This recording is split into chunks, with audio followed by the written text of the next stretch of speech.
off and on the clock. We got the full crew back in the saddle. We got some preseason news to discuss, maybe some ways we are altering our current plans in drafts. And then we got a fun idea for a draft we're going to do. We're going to hop in a puppy 3, but the goal is to be the opposite of a value hound. We are going to set a rule where we have to make every single selection ahead of ADP. Okay, so no scrolling down. We got to be reaching for all of these picks. I'm Pete with Jon and Nez. Let's do it.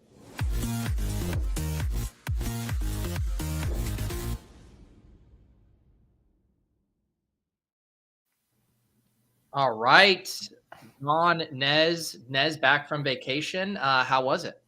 It was great, man. I had a great time. It's a little different now that I got a little guy, and my nieces are another year older as well. So it's just way different than just like, okay, we're going to the beach and getting good and drunk every day.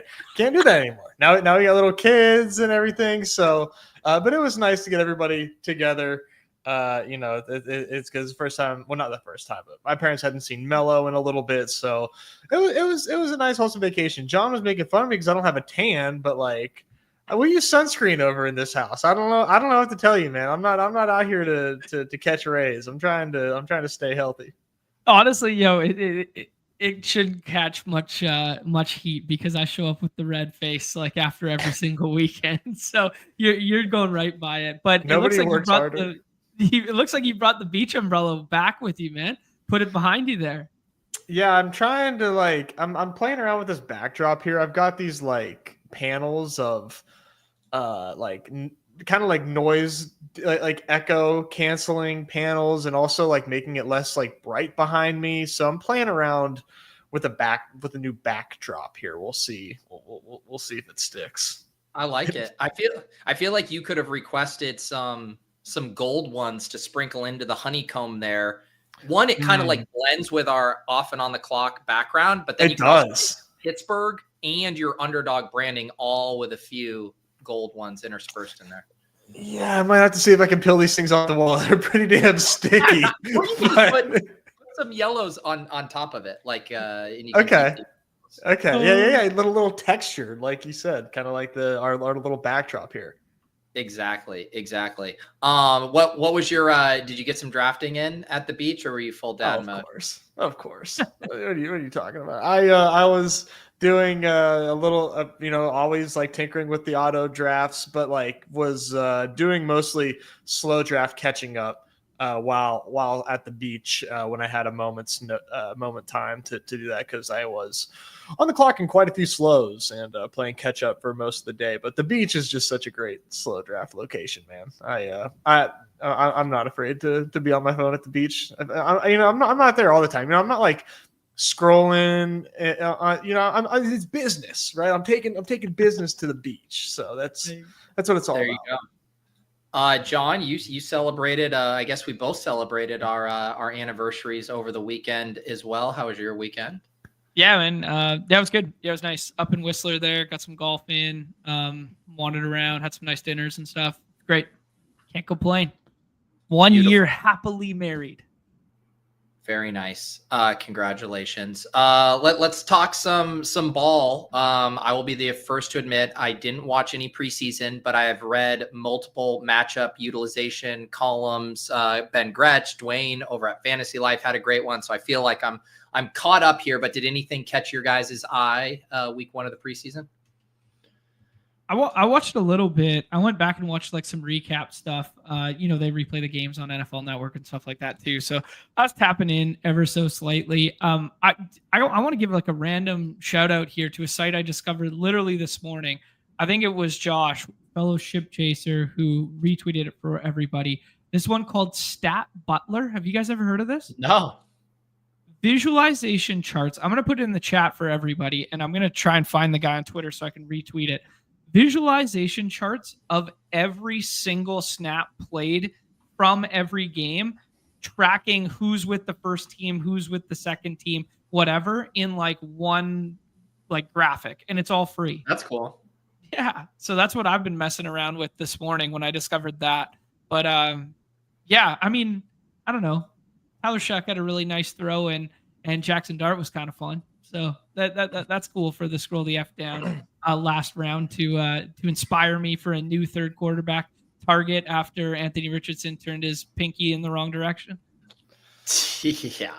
That was the gross. Anthony Richardson run out is pretty crazy. I mean, I did an eliminator draft this morning before the Swolecast, and like I got Daniel Jones with the last pick in the draft. So like there's still like that lag on, the post Anthony Richardson enthusiasm. What about you, Nez? Anything pique your interest? No, I mean, like, yeah, I didn't sit down and watch any preseason stuff really, but for me, like, I kind of have like a very like no fun stance on the preseason where I almost like try to avoid it because I know how receptive I am to like dumb stuff. Like I could very easily make some major shifts on my priors because of that, seeing like real actual football and like seeing what guys look like in pads again. And just because some teams played and other teams didn't, like I'll be I'm very human in that regard. So I try to like avoid it to protect my priors and protect, my drafting principles.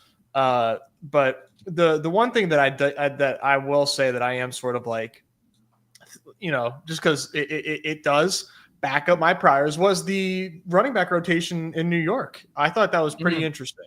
How many different running backs mixed in with the first team. But these teams are not showing us anything, in the grand scheme. But I mean, every single running back mixed in with Justin Fields. I thought that was at least a little interesting, right? Like, I'm willing to take something away from that.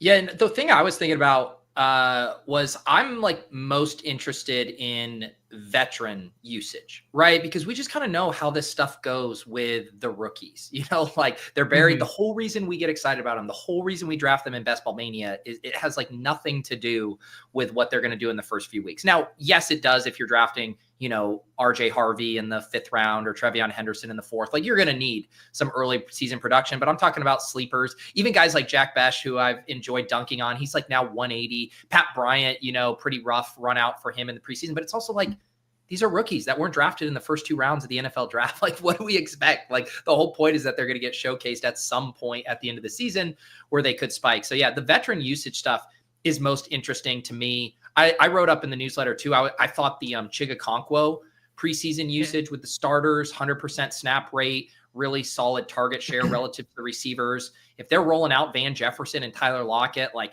man, it seems like Chig could be a really big beneficiary if Cameron Ward is good.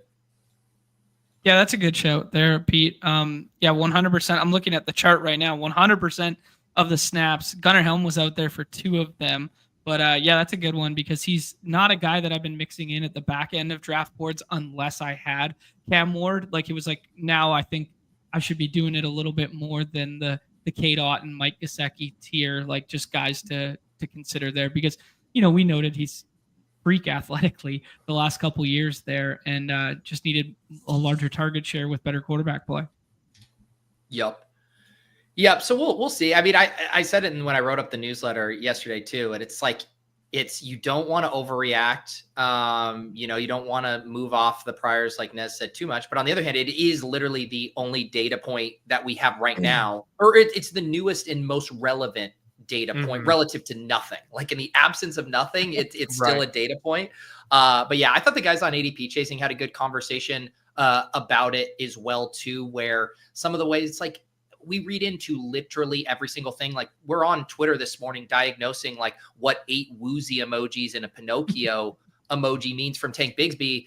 I saw someone mention that it could have been like someone said he got truck sticked in practice and he was like mad about that subtweet or something. Like it could be something as silly as that or whatever. But yeah, like back to the the usage, it's like, it could just be the team says, hey, each one of these guys is going to get a series and then we're going to freak out about who gets first. I do agree with Nez. The Jets one is interesting because it looks like they're more evaluating like the roles and what they can bring to the offense and like things are more fluid because that usage was pretty different, I feel like, than how a lot of teams, roll out their running backs in the preseason. Yeah, the juxtaposition, I think, between how the Jets use their running backs and the Jags use their running back is interesting, but I do think the context – if we're trying to like cope our way into like how this can make sense for our bags, like, I think the context just like makes a little bit of sense maybe. ETN showcase potentially. We do have two brand new coaching staffs in both these instances, where one decided to show everybody, but like, we didn't get that in Jacksonville. But if we did get that, like, would Tootin just be like flying up boards right now? I mean, potentially, just over like what is truly meaningless stuff. But like you said, it's the only thing that we have right now, and I think that's something to take advantage of, i.e., like the Tootin like basement price right now. Like I truly believe this is rock bottom for Tootin ADP wise. Whereas Braylon Allen's shooting up because he got mixed in. Yeah, and I mean, even the inverse is true. Like ETN, I my first draft I did on Best Ball Breakfast, I kept like double and triple checking. I got him at 112, like 12 picks past ADP, and I'm like, he just came off of the period where the drafters were stubbornly drafting him higher than that through the Bigsby news. And then they have the awesome, preseason week 1 that's like, oh, maybe he is a starter. And then he falls around. I'm like, what the fuck is going on? I have no clue. No. I thought I was going to feel good drafting right now. Just one thing. But I've been getting my BBMs in like crazy lately. And like, yeah, I don't feel good at all. No. I'm actually like extremely uncomfortable in these rooms right now. That's it. And I've heard both takes right now. I've heard this is the best time to draft. And I've heard the same thing that I felt as well. Like my drafts that I was doing on Best Ball Bracket, like they felt like some of the worst drafts I had done. Like there were legit pockets of the draft board. I'm like, fuck, like I literally don't know what to do. And I wonder if there's like 2 things that can be true.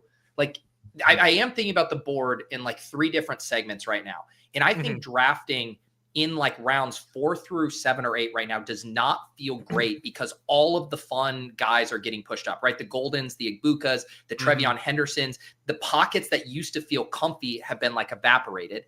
And then you have like rounds 9 through 12, which is just a fucking dead zone of like someone has to go here, and it's a bunch of quarterbacks, tight ends, and like a sprinkling of mediocre running back and wide receivers. But where it actually feels good to draft right now is like from rounds 12 on, because there's all 100%. These guys. You want to pull up Jaden Blue. You want to pull up JCM. You want to go get whatever wide receiver, that's popping, or you want to go pull up Chig or whatever. Like that's where it's like, oh, I can be creative. I can ignore ADP. That feels fun. But like the first 12 rounds right now do not feel that fun to me. A lot of moving parts. Go ahead, John. No, that's why today's exercise in ADP is going to feel so good. And it's going to be like a good mental reset for people because like we've set the market this way. We don't have to adhere to said market for the remainder of the summer just because the market's been set this way, right? Like we can go around and use our ball knowing, use our, newfound information to react prior to ADP reacting. So highlighting some of these pockets is going to be a great exercise. I had some other random like ones for you guys, like the big risers this week, like Igbuka looking nice, Golden with the Reed stuff. Just some of those kind of like macro takeaways. Are you guys falling in line with the crowd on those? Is it time to push those 2 up? Any other ones that come to mind? I'm definitely mad at myself for not getting more Igbuka earlier because, I let myself get tricked into the fact that Godwin got paid into like not caring that I saw his foot backwards on national television, and they just spent a high draft pick on Igbuka, who we all liked. Like I'm really mad that I didn't get more Igbuka, and now he's super expensive, and I want a part of that now that it seems like, oh yeah, Godwin probably is not going to be 100%. So I would really like Igbuka and what I think is a really fun offense. And Golden, just to like take that one too before I pass it along, Golden feels like he might fall now that Jordan Love just had surgery on his offhand. So yeah, I hope he does. That's a good point. Yeah, I did see that. I mean, it's just like the combo Jaden Reed and Jordan Love thing. It's like a war last year where these guys are both banged up, and it's just like, but yeah, I mean, I don't think I've seen a cleaner setup for a rookie than what is transpired for Matthew Golden. Like every single check marks minus Jordan Love's health right now. I think he's just checking it, like smashing camp, all the usages there, 2 wide receiver sets.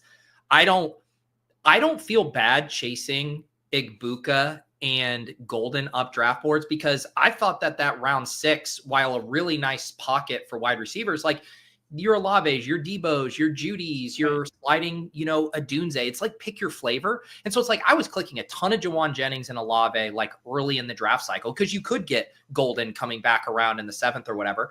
But now I'm just like, I'm fine chilling on my Juwan Jennings and Olave exposure and clicking Igbukah. Like, I don't think it'd be bad if I see someone take, either of those guys early 6. Like, I'd just be like, yeah, like I get it. Like, I mean, I don't know. Mm-hmm. Yeah, no, I agree with you guys for sure there. That's a very interesting pocket because you also layer on like the Addison suspension in there. You add on the Caleb Johnson just, not looking amazing in his first utilization in preseason. Like there's a lot of FUD in one little pocket of the board there. Chris brings up a good point in the chat that Romeo Dobbs just got hurt at practice as well today. So Golden might remain sticky. I don't know. Things not breaking great for the Packers right now. Yeah. And the thing that I think is scary about it, right, is like we saw them last year. Like they were, I think Gretsch always uses the phrase, like, what's like the identity of the team? Like they shifted their identity. They were like, okay, we are going to be a run-focused identity team. Like this is the Josh Jacobs show. Our pass rate's going to be way below, even though Jordan Love is pretty damn good.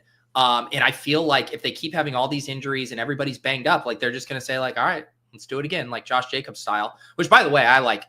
He's the guy too. I'm catching up on ownership early 3rd, like late 2nd, him and Chase Brown. I already had a lot of Chase Brown, but man, Jacobs, it's just like, I think he's such a smash pick right now. Yeah. Feels so good to take him. Very safe. Yep. Go ahead. I was going to ask the pressing question right now was I tweeted out this morning that I got Stafford in the 18th this morning. What draft? What contest? BBM. And just, he was just falling like a rock kind of thing.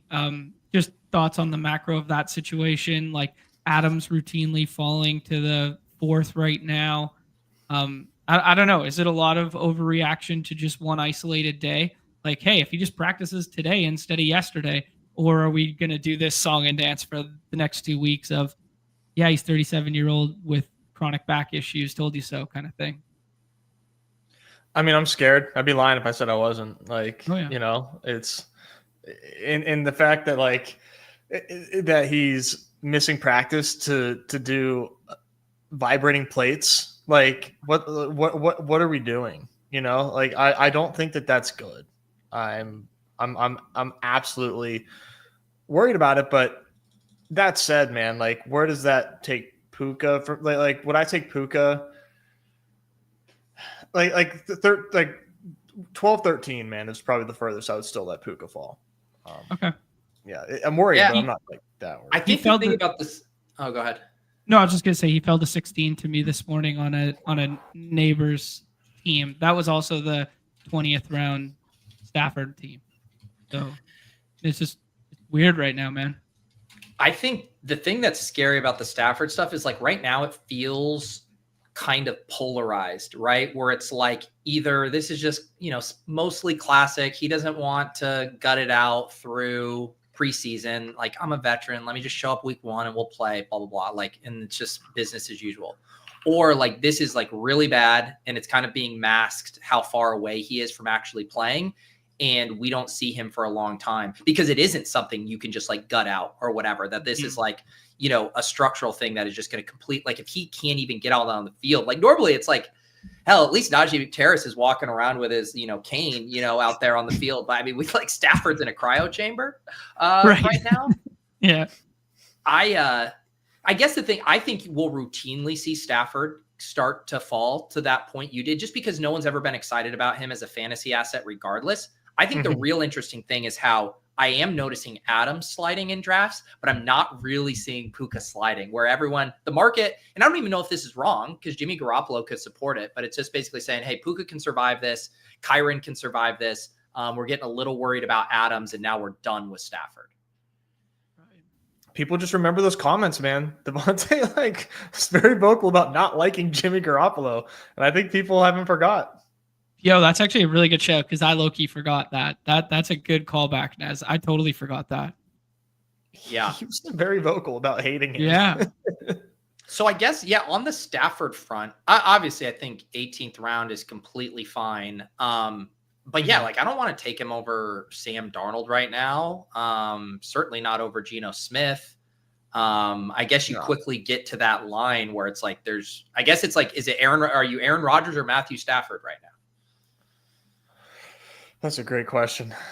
I just still take Stafford, I think. But to be honest, like as you alluded to, Pete, like he's not a huge fantasy performer. He's not like a dude that we target anyways. So like I was just lazy backstacking him as a third quarterback anyways. Yeah. So like I think the answer is I hope I'm done at quarterback before that, and then maybe I can just take the quote unquote upside dart swing or whatever in the last round. Yeah, Freudian slip, not necessarily Jackson dart, but like a higher upside dart swing or whatever. I think that's a good way to think about it, where it's like, yeah, if you do have Puka or Adams, or I guess those would be really the two, and you have, two decent quarterbacks in the window. Let's say you have like a JJ McCarthy, CJ Stroud team. Like, yeah, 18th round, I'll tack on Stafford. Again, I'm playing for week 17 Stafford, giving me one of those unique skinny stacks there. So I don't mind it, but I think it's safe to want to discount a 1 to 2 pick discount on Puka, a 2 to 3 pick discount on Devontae. Like I think that's a reasonable way to play this. It's kind of funny that we were all kind of pounding the table for the back end of draft boards being like so nice this year, because it felt like you were getting like a round 1 and a round 1.5 pick with like the back end there. And now there's just like low key so much, I don't know, muddy water cloudiness, like after the Christian McCaffrey at 7 pick. So it's like the top 6, and now McCaffrey's kind of like fortified himself as like 7. And then it's like choose your own adventure with like Amon-Ra, Nico probably right after. And then it's like neighbors in the medical tent again, Puka dealing with this Stafford stuff. Brian Thomas, is he WR1 on his own team? ? Genty, what are we making with the 3 carry sample size? People are fudding it. Like, you know what I mean? Like there's like this little pocket of like where we used to feel all warm and fuzzy is starting to get a little more murky, right? It's very interesting. Well, and I do like, the chat's talking about, Jimmy G isn't terrible. He can get the number 1 the ball. How about this as a thought exercise? Like, let's say a team total for the Rams is 25 with Stafford healthy. What's the team total with Jimmy G at quarterback? 23.5. Stafford's worth a point. Yeah, I guess I would be a little on the lower side. I think I'd maybe say 21. I'm just thinking like you are probably shaving off like an extra drive, an extra touchdown expectation. Like that's the selling point too of Stafford, like their ability to matriculate the ball down the field and stuff. And it's just like, sure, like I'm not questioning Puka's target share with them. Like I think he could have a 40% target share or whatever, or Devontae could have a 25%, whatever. But it's just like, can the offense score enough points where like the ceiling is there, where the floor actually might not be that bad? It's actually the ceiling that we're completely losing access to. Yeah, one interesting point on Wednesday's show with Hayden that he was quick to point out is if Jimmy G stayed healthy for the entirety of that Niners year in the Shanahan scheme that kind of mirrors that of like the McVay scheme here, he would have set an all-time record for, I believe it was EPA per pass attempt. Does that make sense? So it'd be like, yeah, I believe it. I don't know, guys, go back and listen so I don't like butcher it. It's like I tagged it in there, but it was like something like he was set like an NFL record for like yards per pass attempt or fantasy point expectation per pass attempt or something like that. Like it was like something alarming where it was like, oh, he wasn't just like serviceable, like he was good, and maybe you attribute that to his weapons, but maybe you could those teams were disgusting. Those teams were just like too nasty, just absolutely too nasty. And also, who could refute that? Who's got the leaderboards up for EPA per pass attempt, ready to fact check Hayden if he's going to come through with that stat? That's hilarious. Right? Yeah. Yeah. I do think like every passing day that he's like not out there throwing, like legit not moving on the football field, because there is a difference between like just not wanting to practice and having that stuff and still being able to like go through the motions, and the other of like completely being out of mind, like in a cryogenic chamber or whatever. Yeah, man, we're getting close. Yeah.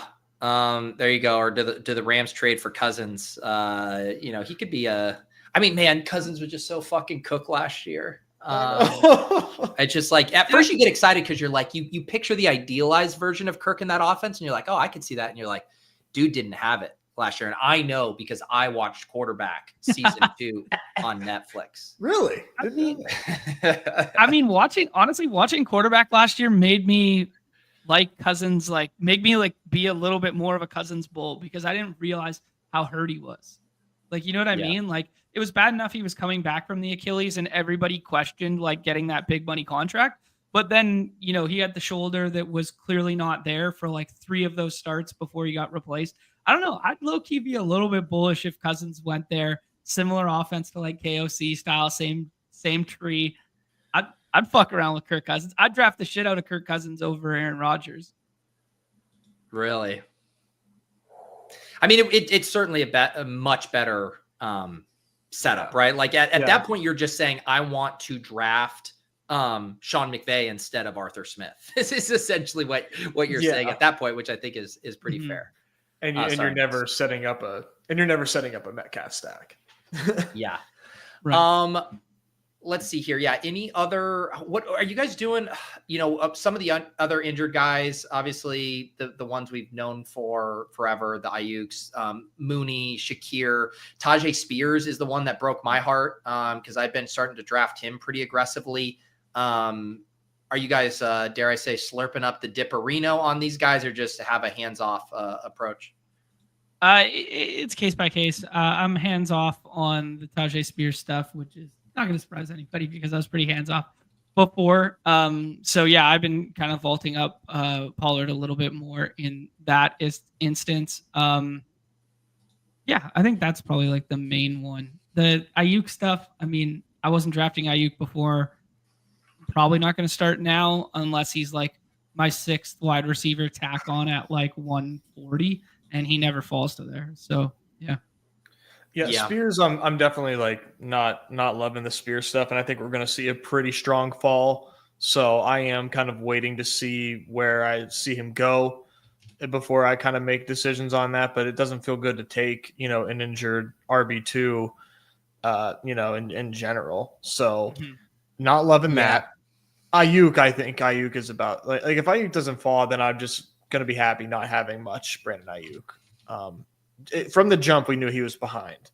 Knew that immediately. And now they don't even have like 4 weeks and he'll be out there. Like we have no idea when he's going to actually return off of PUP with this injury.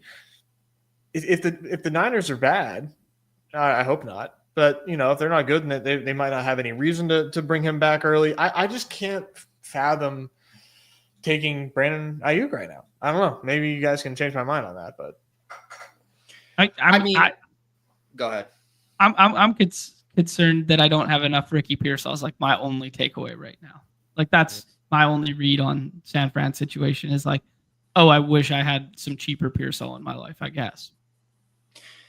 Yeah. The Pearsall thing, I was like firmly on the Jennings over Pearsall, but it's almost like we were talking about with the Golden stuff where like the path just continues to get cleaner and cleaner where you can write off some of the excuses or the reasons I didn't want to draft him of just how small sample size his success was and how, I mean, I think we pulled up the utilization report on a previous episode and we're kind of looking like he did see a bump in usage where he wasn't earning a ton of targets until those last few games at the end of the season. So like, I have a lot of concern about him, but it's almost like the Xavier Worthy thing too, without Rashee Rice to start the season, where it's just like, this guy has high draft capital, like pretty explosive player, and they might just manufacture touches for him in a way that offsets him not actually being a great target earner when it gets more crowded. So then you sell yourself on like, okay, you just have the momentum of that. And even when other players come back that you don't want to reshift the offense or they built up the confidence or whatever it may be that they are just now that guy. Yeah. I mean, they traded up for him. Obviously the absence of Debo opens up that kind of like gadgety stuff. And he could just be like exactly what we want Jaden Reed to be. Yep. Mm-hmm. Yeah. Yeah. So I think that's a good call. One other note I had today when I was drafting, this is Eliminator focused, and it's not like this is some incredibly novel idea, but one guy I found myself being willing to chase up and even draft aggressively. I'm like, Tyrone Tracy is such a fucking good eliminator pick right now because you get to barbell both elements of it. Like he's going to be the bell cow back for the start of the season. So you get that fast start that you want, but then you also get the week 14 bye as well. So you can almost have your cake and eat it too, as far as like the things you're trying to get out of the eliminator. And I was like, especially as someone who is way more on Scatabo, I'm like, I'm catching up, and I don't mind paying a premium for Tracy specifically in eliminator. Yeah, I'll say it so Nez doesn't have to, but Nez was all over that one like 2 weeks ago and was pounding the table for that in the eliminator. Nice. Yeah. It's just so interesting to kind of like separate your ADP brain when you enter. Oh, did he freeze for you too, John? Yeah. I was like, oh shit, is it me? No. It looks like he's throwing the ball too, right here. Yeah, it looks like a Jackson Dart right there. Yes.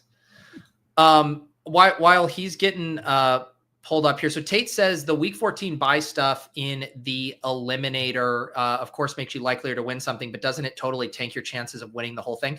Sure, if you took all week 14 buys, absolutely. The other thing is like, I literally don't think anyone would be upset about taking home $10,000 and then getting bounced in week 14. But in actuality, say you're pretty heavy on it and you have 6 or 7 players, like a 30-year lineup.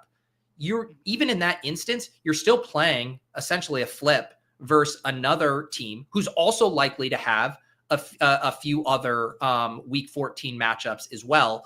And that's the beauty of the variance working in both directions, is then you could actually have a lesser squad and still win by catching another team on a bad day. So outside of taking 10 plus week 14 guys, and I will say this, like, I'm not like, that's not my strategy to get all the week 14 guys I can get, but I do, dare I say, break ties in favor of the week 14 guys when I can.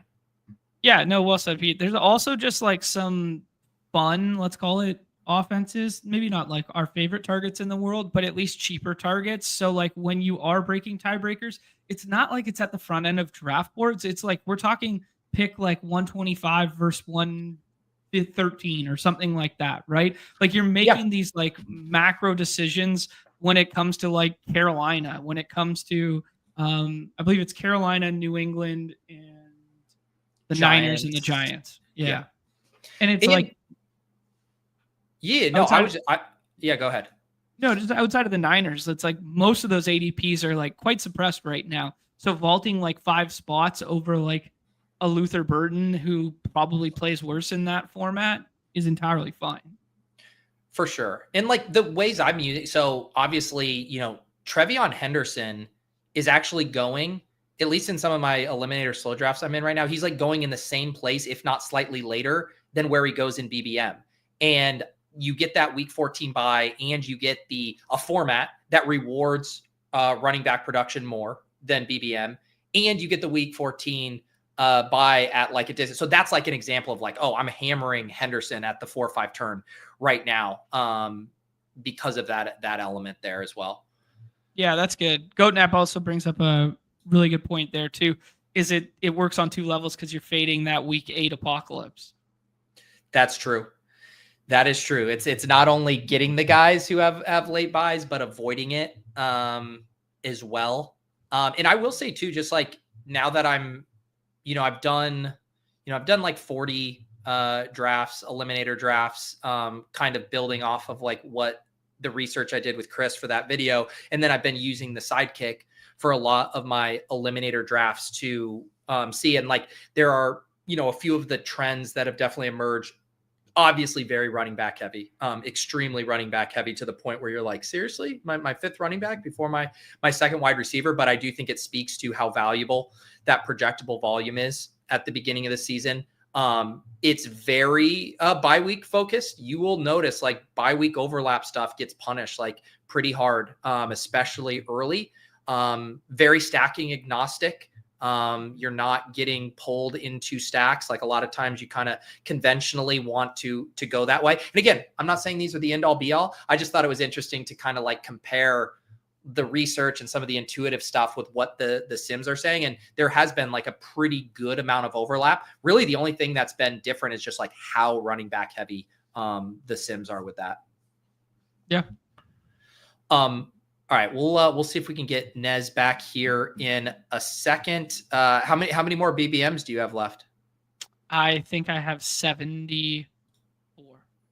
I just last night I have 78 left. I have a couple slow drafts going, and I think I've done 60 something fasts already. Nice. Little bit behind. Gonna have to start full cold pressing a little bit. 71 completed.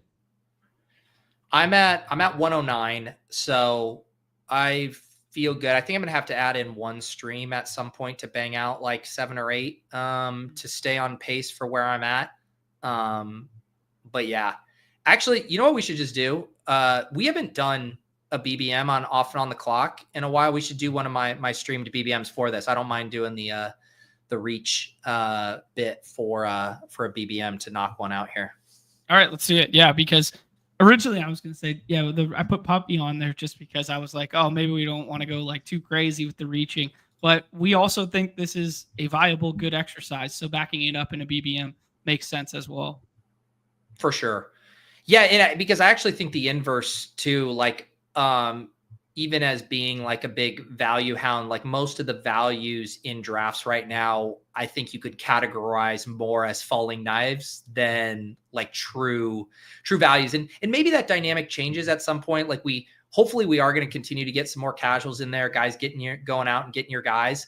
But you just have this weird mix right now where, again, it only takes one guy to want to go and draft a player they like. It takes the entire room essentially passing on someone to create a 1 round plus value. And it's just like drafters are too sharp right now. Like the information, there's almost no information edge in general, with having a couple people in the room that know what they're doing. Yeah, everyone's so tapped in now. And I mean, it's a credit to the space growing so significantly, right? The resources, think about back to like BBM2, for instance, even like, think about the resources that are available now. Like you can tap into YouTube at any point in time, and whether you agree with a player or not, you can watch them do exactly and talk exactly through what they're doing on a stream. Like, yeah.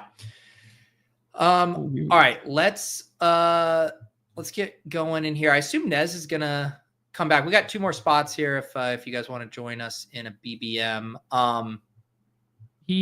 Nez just texted me and he said they lost power. So oh geez. Yeah. All right. We will let me switch this here and we'll get Nez back hopefully in a second here. We got the 112, which I am not gonna complain about, although this actually, John, I feel like 112 is a good spot for this challenge because you're generally having to reach for one pick anyways. It's when you're in the middle of the draft board where you're like, hey, there's a nice value here. So the first part of that shouldn't be too bad. Yeah, the thing I was really hoping for like 8 or something like that, so you can pull up a 112 target that we like, and then pull up a like past the Brock Bowers tier into the middle for a unique combo. That's what I was hoping for. Ooh.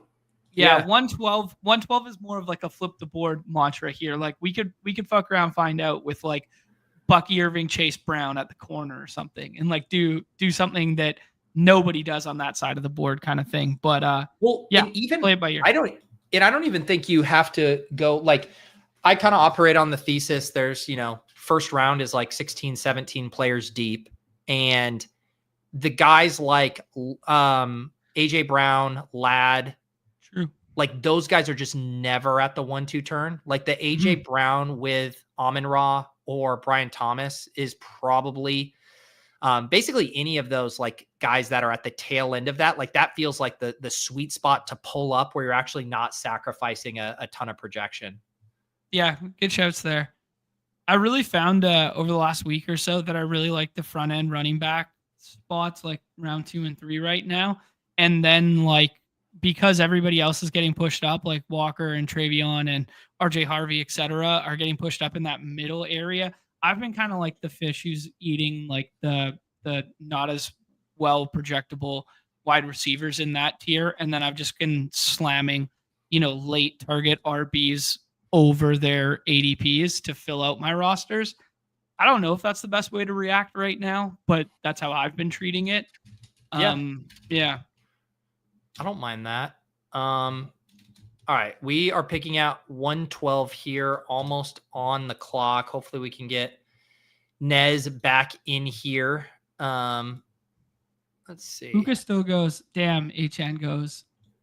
HN goes. So we're on the clock. Yeah, this is where, like, I would say, like, Amon-Ra and BTJ with, like, I've been trying to get a little more AJ Brown. You down to pull up AJ Brown here? Yeah. We gotta pull guys up. So let's go AJ Brown. All right. Did I get that in time? Phew. Yeah. And then who else do you want to reach for? Either Henry or Taylor, I think. Yeah. Whichever you prefer. Let's do Henry. I still think Henry, AJ Brown will be very unique since those guys have almost exclusively both lived in the second round. Mm-hmm. So there you go. We reach 5 picks for AJB, 1 pick for Derrick Henry there, and a definitive grown-ass man start there for us. Yeah, that is the epitome of a grown-ass man start. This is interesting, like as an exercise, like how far we quantify a reach. And I think how far you quantify a reach is relative to draft capital, because like a draft capital reach on AJ Brown right there is basically the equivalent of like 2 rounds in like 10. So if we like consistently thought about it through the lens of draft capital, like our reaches at the front end of the draft board don't have to be like as insane as I initially said, where you could do like Jonathan Taylor and Bucky Irving there or something like that, right? Yeah. Yes. I like a Trios says, I did ban and ship on the prompt getting a 112. Just too many projectable round 1 players. You don't know us, brother. We I don't know if you've seen some of the prompts I've done on the Deposit Kingdom. The new video I just posted, I drafted pick by pick the BBM winners. And they had elite tight ends in round 5. I have some Sam Laporta round 5 shares from that video. So buddy, once I commit to a prompt, we're fucking committing to the prompt. So don't worry about it. Your boy is always willing to leak a little EV for entertainment's sake. But actually what I said in that video, and I still maintain this, that there is a benefit to these kind of things. Whenever I do those kind of experiments or challenges, it like opens my brain up to new ways of thinking. Like one thing I did in that video, and it ended up didn't work. I tried to set up the Xavier Worthy and Rashee Rice double stack with Mahomes. And I actually think it's going to get easier to do that as Rashee Rice continues to fall. And you might be able to do 4th round Worthy and 5th round Rice. But it was something I'm like, I don't have a single one of those. Partly because I'm light on Rice and partly of where their ADPs line up, etc. But I was like, I did that for that challenge. And I was like, fuck, like this is something I want to do. And I do think learning, you learn different things, and I equate it to like doing a drill, right? It's like the drills you do for basketball in practice. They're not the exact same things you're going to do in a game, but it like gives you the creativity or the muscle memory to execute them. And I do feel like I've been a better drafter from doing all these like different types of challenges. 100%, man. I couldn't agree more. The another one in that same vein is just doing like the full Eagle stack. Like everyone, we thought it was a GM 2 years ago, right? And you know, all that changed last year was they were the most dominant team ever, and the pass rate plummeted to 0 because they were so dominant. And then they win the Super Bowl. And now this year it's like, well, what if they have to pass more? Like, why can't we just go AJ Brown, Hurts, and Devonta Smith on this team and just start that way? And nobody does it. And it would make so much sense when we're, 3 weeks into the season. And all of a sudden, the Eagles are 1-1 and they're playing a team where a high pass rate is expected, right? Yeah. Yep. All right. So we are about to pick here at 36 and 37. So we are not slurping any Dipperinos on Harrison Evans. We're not taking Breece Hall. We're not taking George Kittle. Technically, Daniels is in play. So anything after Daniels, we could do a Daniels McLaurin, but that's been done. But to your point, if you want to rip it in on the Eagles, I'm down. Let's do it. I mean, the only other one I would say is like if you wanted to do like Worthy or something, because it's still technically a reach. But yeah, I honestly rip it in on the Eagles and just see what happens. This will be a really fun exercise. Yeah, let's do it. Yeah, because you think how their ADPs line up right now. AJ Brown goes, let's see here. AJ Brown goes middle of the second. Hurts, you can get middle of the fourth. And then Devontae at 51. Occasionally Devontae would fall. I'm sure there are some teams out there that have round 2 Hurts, or sorry, round 2 AJB, round 4 Hurts, and round 5 Devontae, but probably few and far between. That's a pretty tough combo to get Devontae to fall to, pick 54 or 55. Yeah, and it's getting even harder with the ETR rank on Devonta. Like they've really pushed him up in recent memory over that like weird ass tier. Like this kind of like ambiguous tier, let's call it, in the 4th round. They've thrust him over everybody except for Worthy and Terry there, I think. So, people are going to be wise to it in the 4th, and he's going to be falling to the 5th considerably less. Yeah. Yeah, I think Hurts, Worthy could have been the other play there for us. I do like him a lot at that spot. But we start AJ Brown, Derrick Henry, Jalen Hurts, Devontae Smith. So we get that premium Eagles double stack and kind of clearly tell the story of, hey, maybe their defense is worse. Maybe they have to throw a little bit more. They actually get pushed in some games where they just don't run away with it. That's not right. Too crazy of a narrative. They're gonna get pushed too. Like Chip's alluding to it in the chat that he's like, the Eagles' schedule is brutal. Well, the schedule for the defending champion is always brutal to start, right? Or it's always just brutal in general, the way they do it year over year. But they get Dallas, that could be really fun in week 1. Then you got at Arrowhead, which is tough for anyone. Then you have a Rams potential shootout. Then you have Tampa Bay potential shootout. Denver Giants, Minnesota Giants, all prior to the bye. Like those are some potentially really fun games when we're forecasting, if their defense is a little bit weaker and if they're a little less reliant on the run. Yep. And like the other nice thing about doing this, right, is they like, even when they are still tilting run, they're one of the most condensed offenses in football. I mean, like you go to the app after obviously Shipley gets drafted, but outside of that, you're AJ Dillon, Jahan Dotson, Johnny Wilson, Grant Calcaterra. I mean, this is one of the most top-heavy offenses in the league. I did a little exercise on the Solver series this week in the pre-record, Pete, where I looked back at like old draft boards just to like juxtapose to this year, so people would be like mindful of how many misses there are scattered amongst these, like even like what we would consider $5 picks, not just $1 picks. And like Jahan Dotson was like an 11th round pick. Like he was just living in the 11th and 12th round. And it's just oh yeah. Well, maybe we just don't know shit sometimes. Yeah. And, Jahan Dotson, was it his sophomore year? I think it was his sophomore year that we were drafting him like in that round 7, round 8, like second year breakout type thing. Cause he had flashed like a little bit at the end of his rookie year. That Cole Hardman thesis. Out. Yeah. Okay. Speaking of someone's joining us on this reaching prompt here, Ricky Pearsall at pick 55. They heard us say that we wanted him and they said, they might take him at the 5-6 turn. There's our Trevion Henderson watch. He goes at the 4-5 turn. That's trying to see. Let's see becoming a little bit more of the alpha right now is, people pulling up. Maybe Ken Walker ends up falling, but, I did a couple of those Ken Walker plus Trevions at the left side of the board. All right. It's anything after pick 61. So from Rome, Olave. Let's slap it up, dude. Igbuka and Golden. I like it. All right. Let's just slap it up, man. Just slap. Yep. Just checking here. I mean, the week 9 bye is not ideal to have all of these week 9s, but it is what it is. Yeah. Okay. Yeah. We're good. No, I was down. I mean, we made that point at the top of the show. I think that we need the foreshadow there. I said, if someone takes these 2 guys at the 5-6 turn, I wouldn't say it was crazy. Guess what? Exactly. We were the non-crazy ones.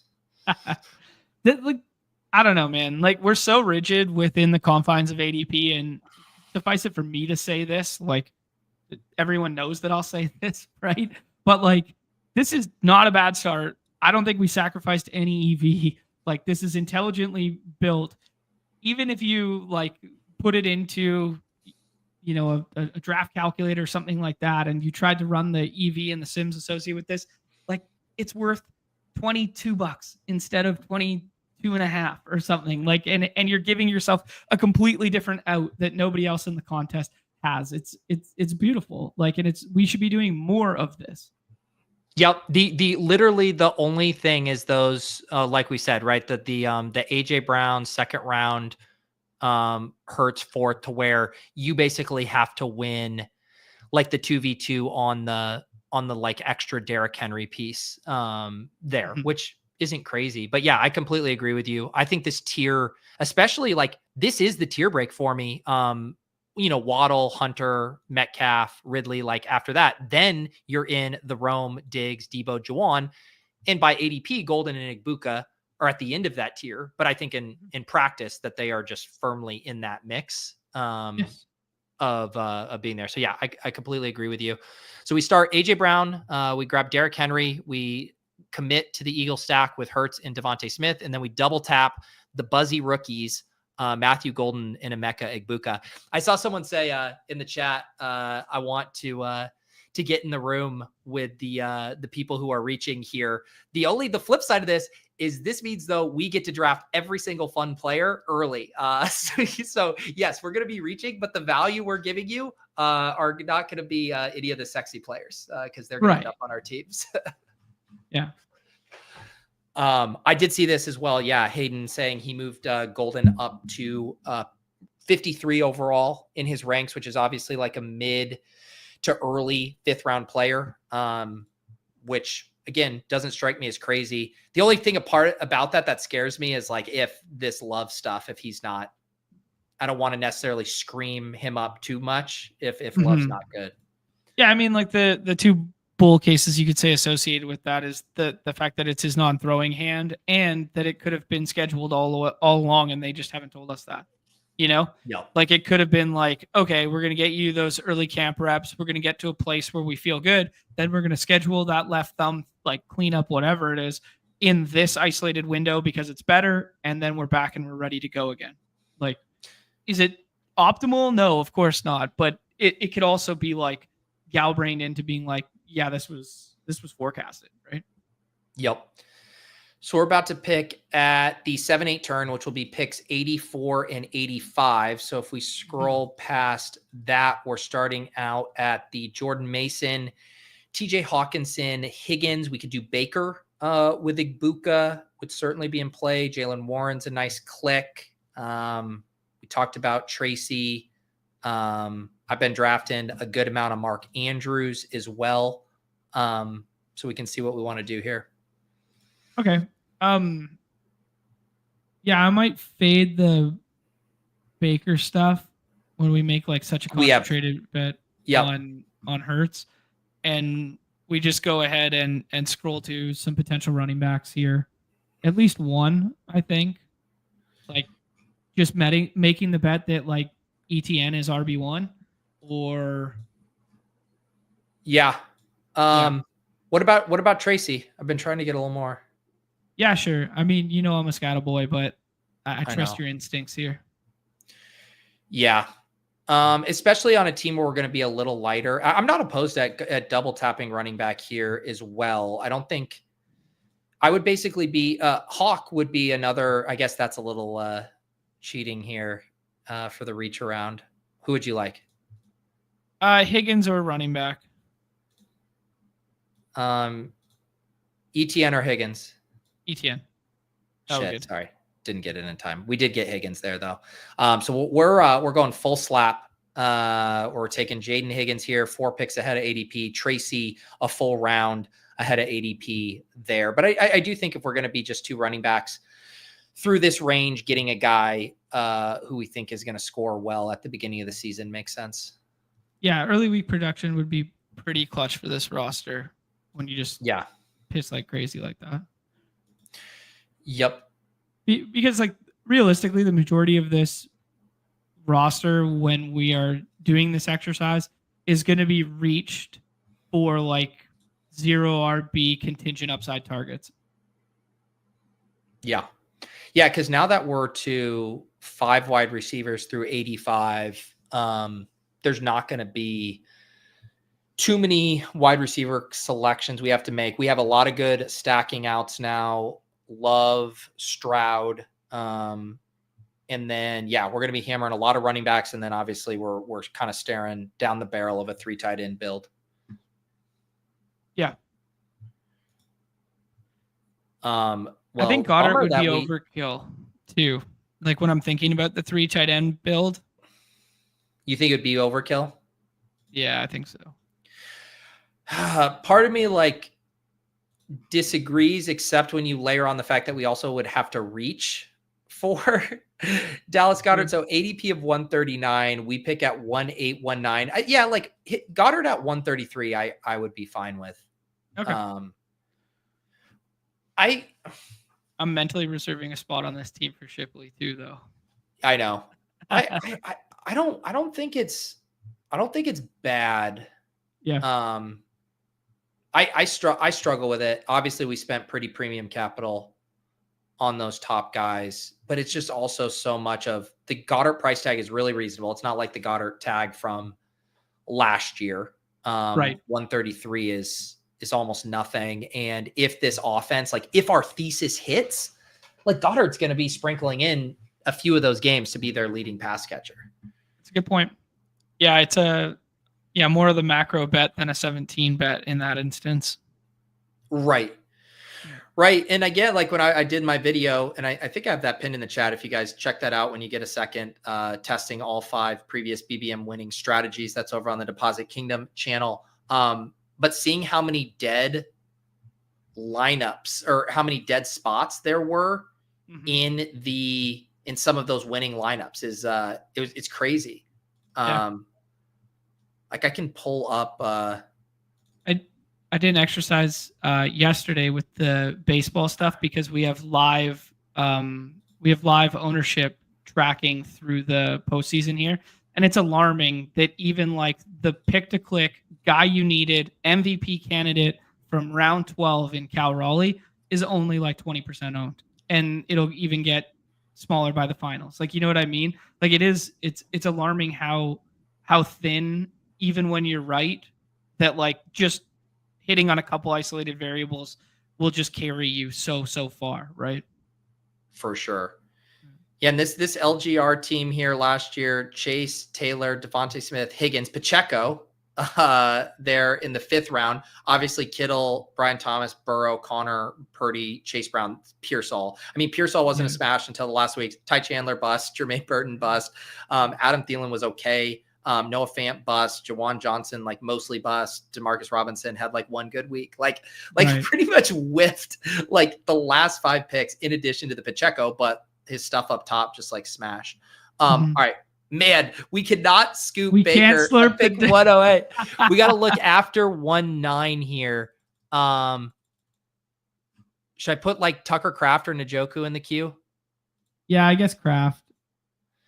Just because we do have Golden. I mean, we could. Where's Love? Love, yeah. He might be a faller, but that doesn't matter to us. Do you want to grab Love? Unless you want to do Ramondre. Is he a big enough scroll? Let's see. Ramondre is a scroll. Let's just do the Love thing because it's like, I don't know, man. These running backs all are disgusting, even though we probably needed another one. Yeah. But yeah, I like what's that? Well, it's just very interesting because like, even when you love it, let it go, you can't capitalize on it in this exercise. So, and this is how it's always happened. You could go try to hop in a draft and take Emeka Egbuka in the 6th round. And like, you're never going to get Baker Mayfield to fall to you in the 10th ever again. It's just the one draft we said we can't take him is the time he does. Yeah. Crutches did trust the process though, where he said he would 100% take it Baker first, but he knew we couldn't. That's funny. This is not bad, man. Like, this team is good, and they're in a combination that most people aren't going to do it in. One thing I like too is I actually like a lot of the running backs at like 140 to 150 right now. So picking at 132, 133 when we need running backs, I think that'll line up pretty well for us. Perfect. Where again, you're kind of playing like, I think the 2v2 on like Ramondre versus some of the rookies we'll be able to get here. Like I am on board with it. Well, here's an interesting preseason takeaway one. Was Ramondre's preseason game 1 bullish or bearish? When I looked at the usage, it was like almost exactly what I would have expected as far as him leading rush attempts, Trevion Henderson mixing in, but tilting toward the pass catching work. I was like, that's about the split I expect at the start of the season. But I don't expect that to hold. Like, I think to be more bullish on Ramondre, I would have wanted to see it more like, 80%. It's like he's dominating and he's got like a little bit more long of a runway. Like if you're opening up in that big of a split and you have this guy who's fucking so electric every time he touches the ball, that's really bad news for Ramondre. Yeah, I mean, like the thing you wouldn't want to see is him house his first ever touch for 100 yards. Like that's, if you're Ramondre Bull, that's not what we're looking for in that instance. But I did think, like from a usage standpoint and being kind of like the lead back there, I didn't think it was as bearish as people said. And the film bros said it looked half decent because he went 7 for 36 or whatever, right? Yeah. Yeah, I mean, I think he still serves a purpose on teams, but it's like, whereas I think, the Tyrone Tracy stuff, like I do think he could hold on to that thing if Scatabo has setbacks and, that the draft capital and kind of the setup feels more like a 50-50 battle where it feels like Ramondre is going to be holding on for dear life very soon. Yeah, entirely fair point there. Yeah, like Henderson gets 1 carry, goes for 18 yards. He gets 3 catches, goes for 12. Like he has the house call off the kickoff return. Ramondre doesn't catch a pass. Like it's just like, oh yeah, this is exactly how we envisioned it. Yeah.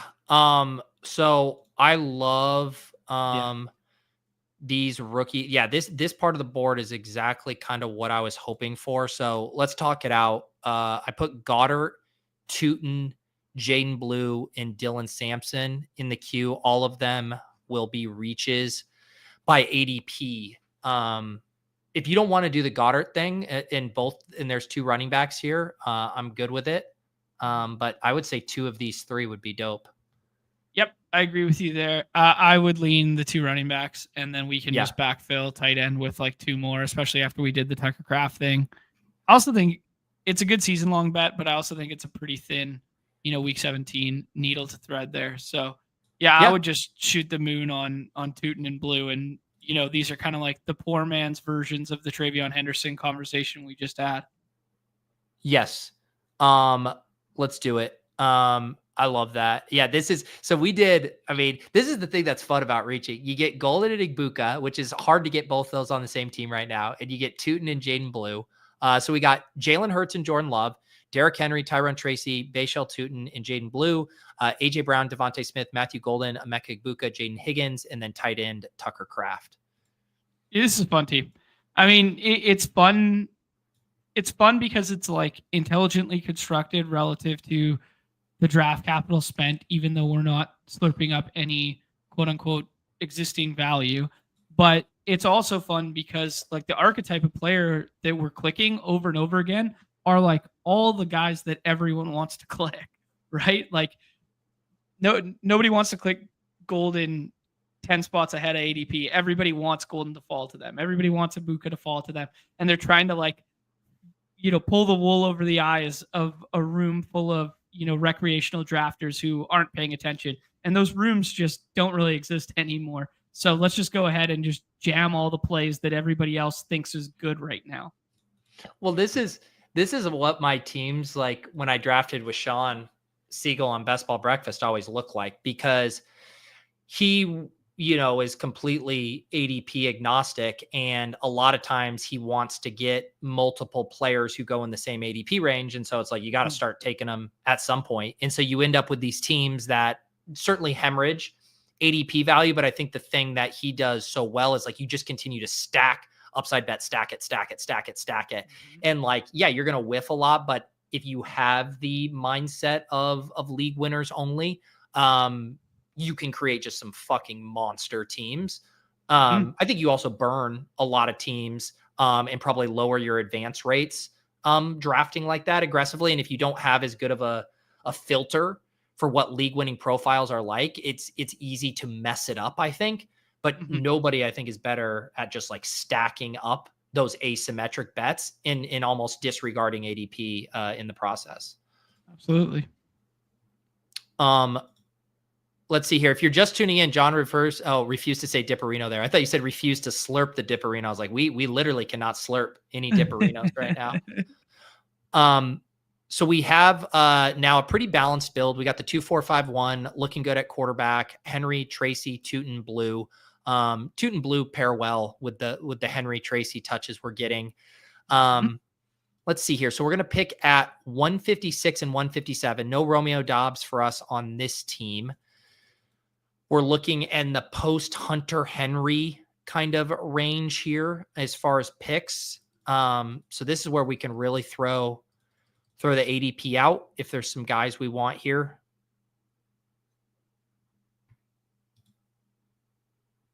Yeah. Do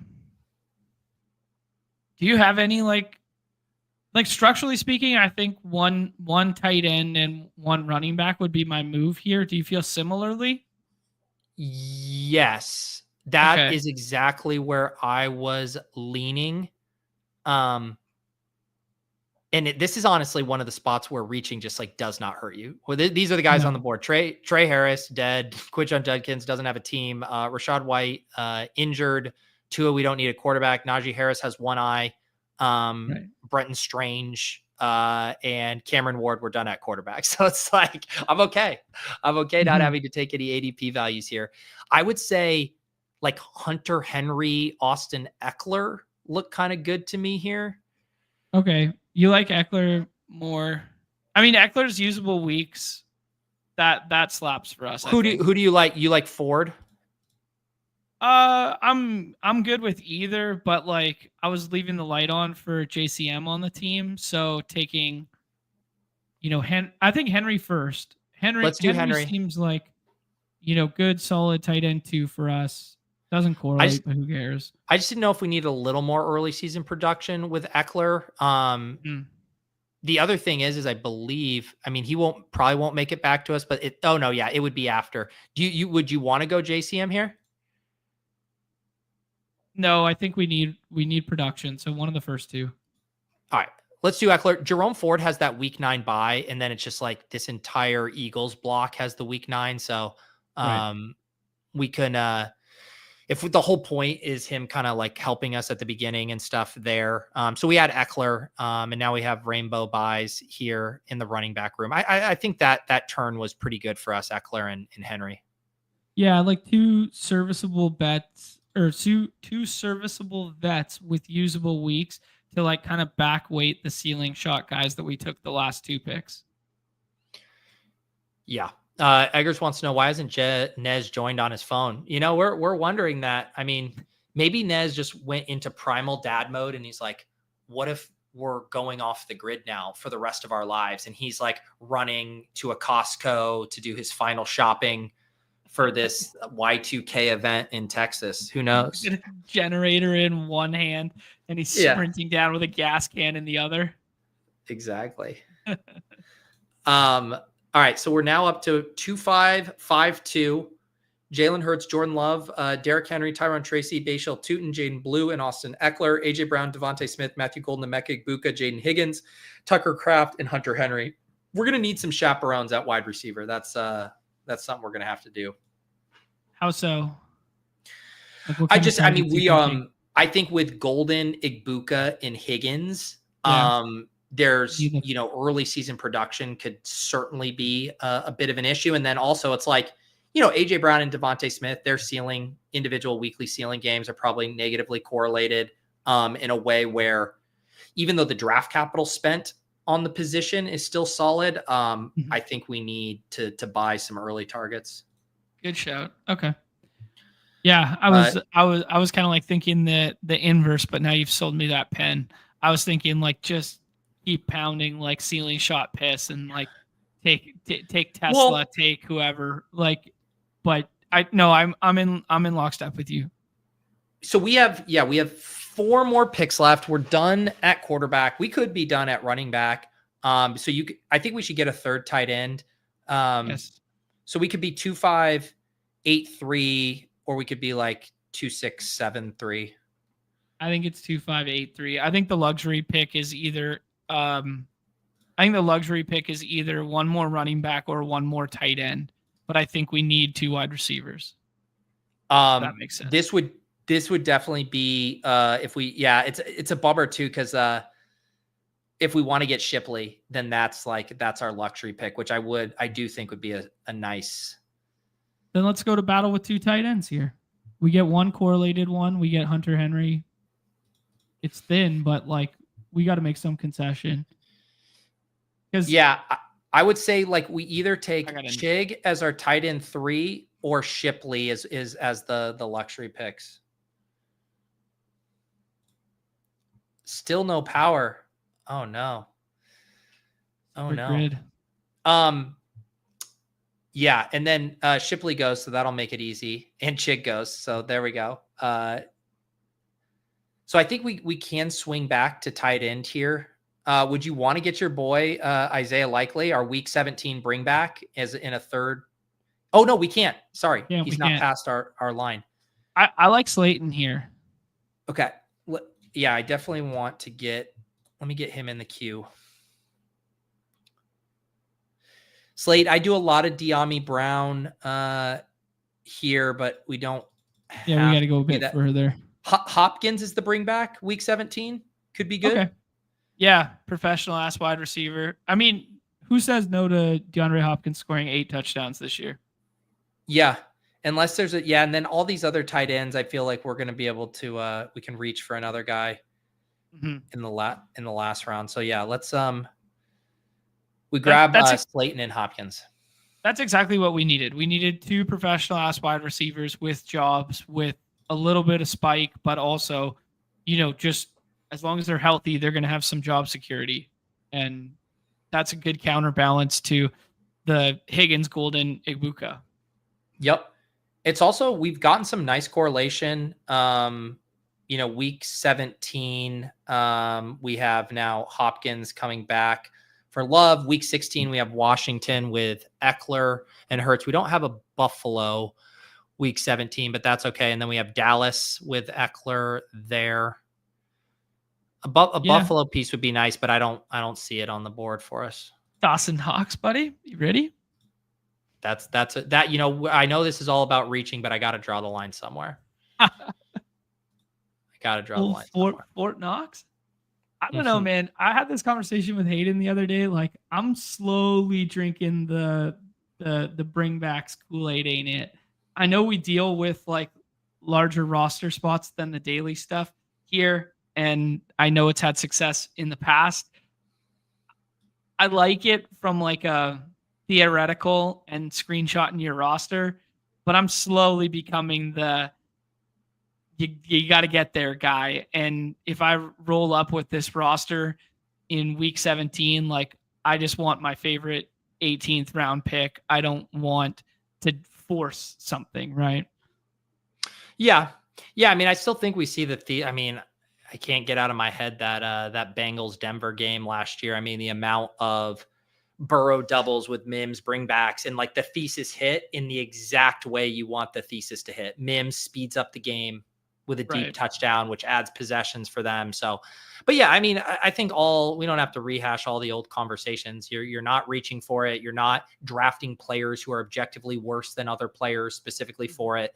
DeAndre Hopkins fit 2 very nice objectives. We needed some early season production, and then it just so happens he plays opposite our week 17 stack. True.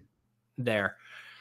Troy Franklin is a guy I definitely want to start clicking more. He goes to Champ in the 17th round there. Let's see what we want to do. So we're looking after 204 and 205. So we're definitely getting Sean down Tucker's kind of fun if we want to go the running back route. So the tight ends after 204, we're looking at like Waller, Jawan, Theo, Freiermuth. I kind of say fuck it and just roll Kraft and Henry at this choice. Let's get it. I love it. Yeah, just go 1 and 1 and do 2-6-8-2. Yep. All right. Yeah, I mean, Let's quarterback, there is your Stafford, but we don't have anything there. I guess Dart you could do if you really wanted. No, I'm good with the quarterback room. I like Sean Tucker. Let's do it. Yeah. Let's be the Sean Tucker guys. I'll put Tucker in, and then let's see, Green Bay, Philly. Yeah, I mean, you could, if you want to go Buffalo, I don't know, like Curtis Samuel and like that sort of stuff. Io Manor's kind of fun. I took Josh Reynolds on stream the other day. I hated it. I've been taking Yeah. Josh Reynolds in the Eliminator a good bit. All right, let's do it. We needed serviceable, usable weeks. He's kind of locked in. Wide receiver 2 there. Jimmy's saying Trey Tucker here too, opposite our Giants. Sure, I'm good with either of those. Hayden threw out Trey Tucker as one of his favorite scroll the F down gal brain guys late. ETR really likes Noah Brown there. Josh Reynolds makes sense. The thing that's nice about Reynolds versus Trey Tucker, if like you're taking these guys, is like Trey Tucker, he has, Besh and Tyquan Thornton that are going to be kind of like bearing down on him, right? Where it's like, we know Jacoby and Brock are going to be the focal points. And then you have these 2 rookies, one that was drafted highly, one who's having an awesome camp. Like it seems harder for him, where like Reynolds legit just has zero competition, like just absolutely none. So I like his chances to like hold on to things better. I guess the counter would be, you feel better about Geno as getting the ball to Tucker than you do Fields to Reynolds. But I don't know. The Reynolds stuff feels like a pretty comfy click. Yeah, I'm good with it. I'm glad someone else is on board with it, because when I did it, it felt disgusting. And I was kind of like, I don't know about this, but now I'm glad we talked through it. Yeah. Sorry, Jeremy. We could have had the triple Tucker, Sean Tucker, Ooh. Tucker Craft, and Trey Tucker. Someone, in honor of Mr. Goodboy, Mr. Tucker. Is that your dog's name? Is Tucker? Yeah.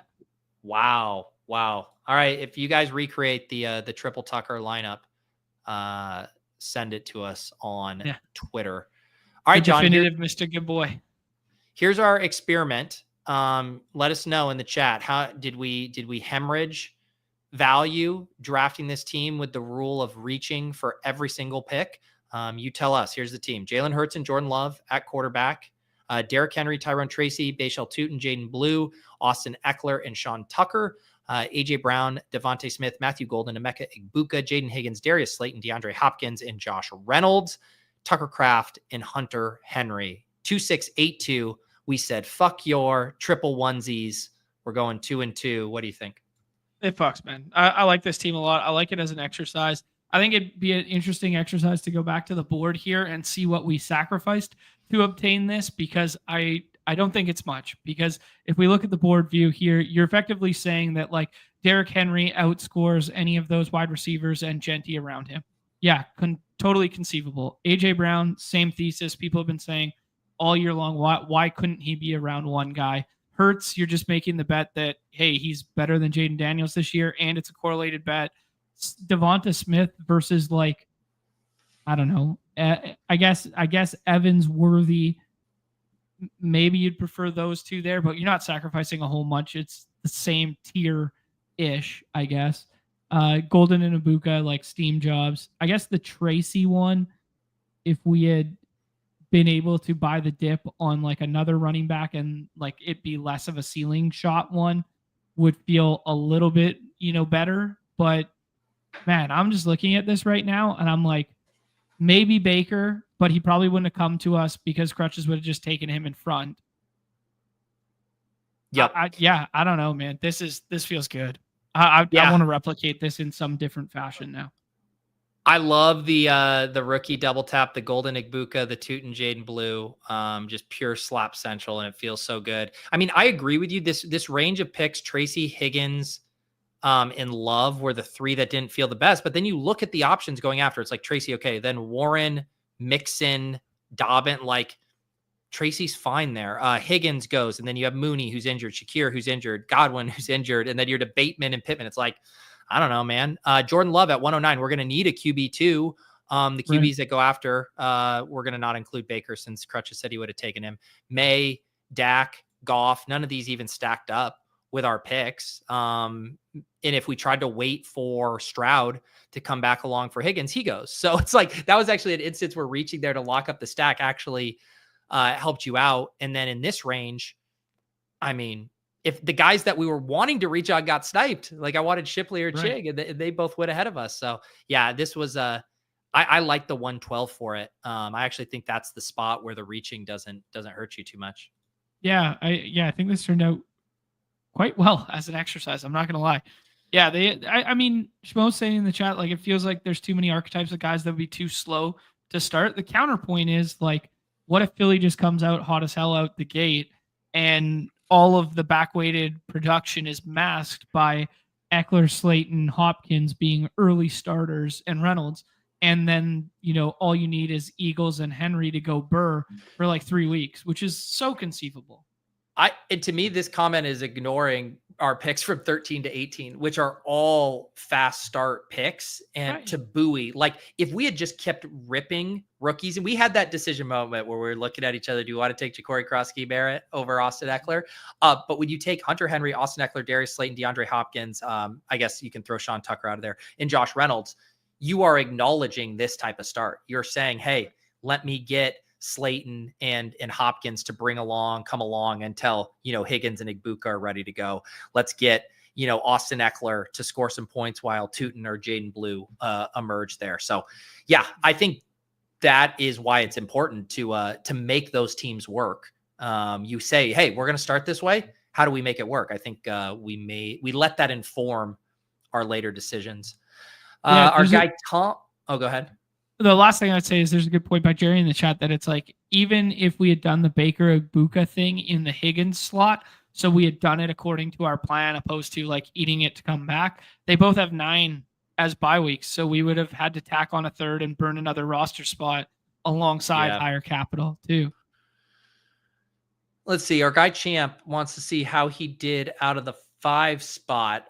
Gibbs Bucky gets Tyreek, Jamo, Rashi, Olave, Laporta, Mahomes with Rice, and then Kelsey, Goff with Jamo, Ramondre and Spears, Hollywood, Krosky, Merritt, Strange, Naylor, Franklin, Shuck. What am I, man? Naylor has he been getting drafted lately? That one's surprising me at 188. Yeah, I guess he's just jamming a bring back to go alongside the Lions double or whatever Lions triple, I guess. Yeah, double. Yeah. I think this team has like a ton of volatility. Obviously, like what's going on with Tyreek, Jamo, Rashi Rice, who knows? Tajay Spears is hurt. Hollywood Brown is hurt. It's not my favorite team, but I do like a lot of the some of the individual players here, and I like the stacks that you got.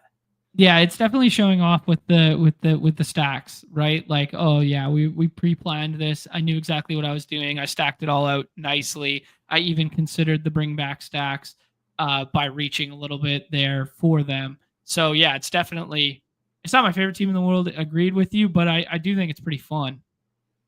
Yeah, and I assume he's doing the Naylor as a week 17 bring back there. Opposite, and the Chiefs mega stack is fun as well. I like the construction itself. The 2 running backs at the top, 4 wide receivers in that window, come back, get both of the quarterbacks with their tight ends, grab some 0 RB targets. I think a nicely constructed team there. Yeah, for sure. All right. Good stuff. Unfortunate not to have Nez here. We will hope that he gets his internet back shortly. John, are you running any other streams today? Yeah, this is going to redirect straight to baseball starting in 3 minutes there. So yeah, we'll be doing baseball and then following up Solver tomorrow. We're going to do a Solver show, Nez and I, and then we're going to do a Sidekick show on Thursday there. So lots of good stuff still coming from us in the usual 2 p.m. Eastern time slot this week. Beautiful. For me tomorrow, fun episode of the randomizer on tap. It's Davis hosting as me and me guesting as Davis.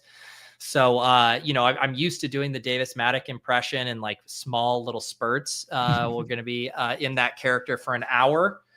We'll see how that goes, but should be chaotic and fun regardless. And then Best Ball Bash, as usual. If you're a YouTube member, join the bash in the chat at the top of the show. And I'll spin the wheel for one lucky winner to come on and draft a team with me. And then no ship chasing Thursday afternoon because we got our first main event draft there. We're doing that with Ron Stewart on Thursday night. So that'll be a good time as well. But otherwise, good luck in your draft. Send us screenshots if you get the triple Tucker and go watch the Badge Bros stream here coming up right after this. We'll see you guys next time on Off and On the Clock.